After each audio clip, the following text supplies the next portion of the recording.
Espace contact de Wolokete. Nous sommes tous un peu frileux. Nous ne savons pas vers quoi nous nous aventurons. Mais nous espérons que tout se passera bien.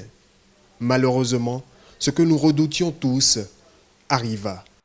C'est un peu ça que je gère presque tous les jours.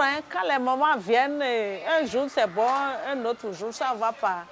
Et quand ça fond à l'âme, il faut laisser passer un peu, il faut consoler, il faut encore s'informer sur qu'est-ce qui s'est passé encore, est-ce qu'il y a un retournement de situation, qu'est-ce qui s'est aggravé encore.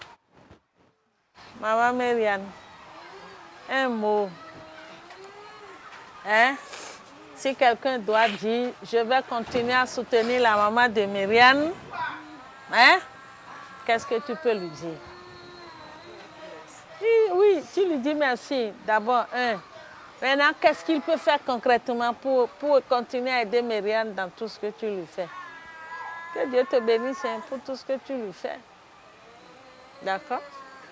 Mais les gens t'écoutent, ils te regardent.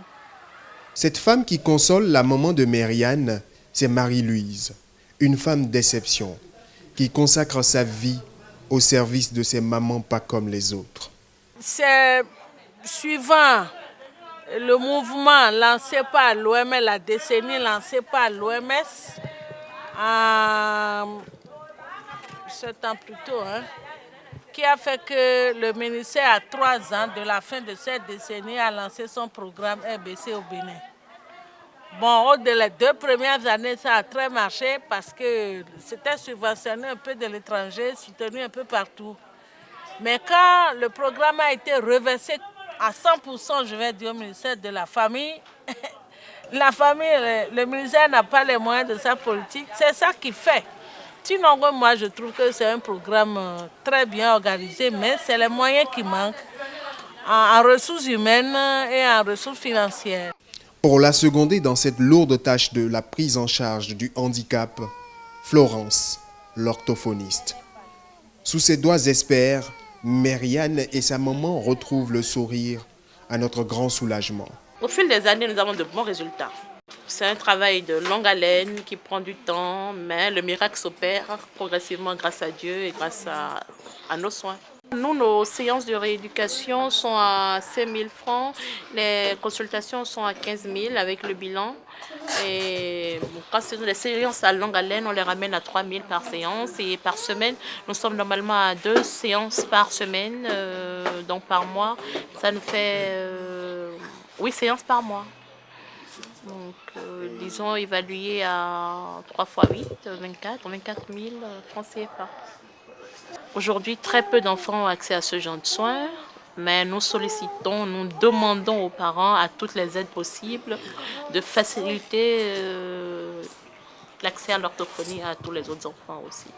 C'est ici que Myriane suivra la seconde étape du programme, la préinsertion dans le système scolaire sous l'œil maternel de Émilienne, contrôleur de l'action sociale.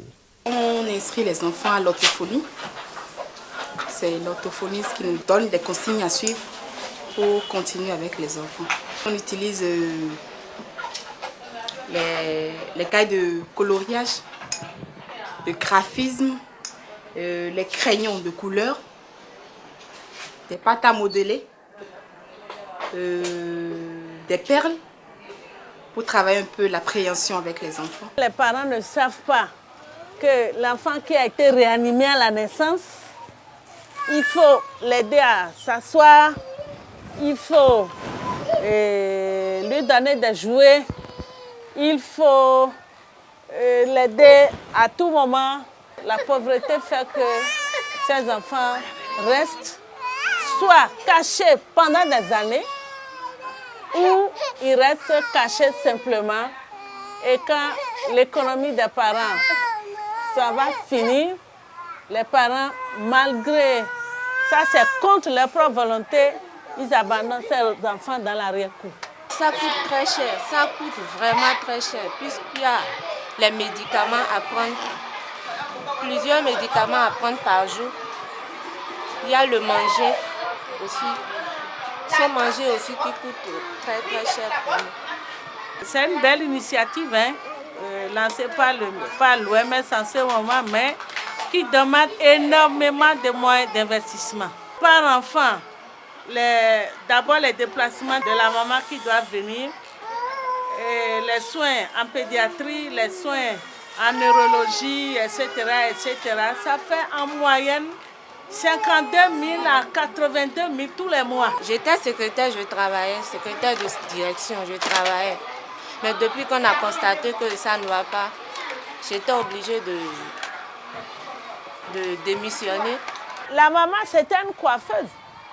Mais depuis qu'elle a eu 7 enfants, son bébé a commencé par avoir ce problème de santé, ça lui fait déjà 9 ans.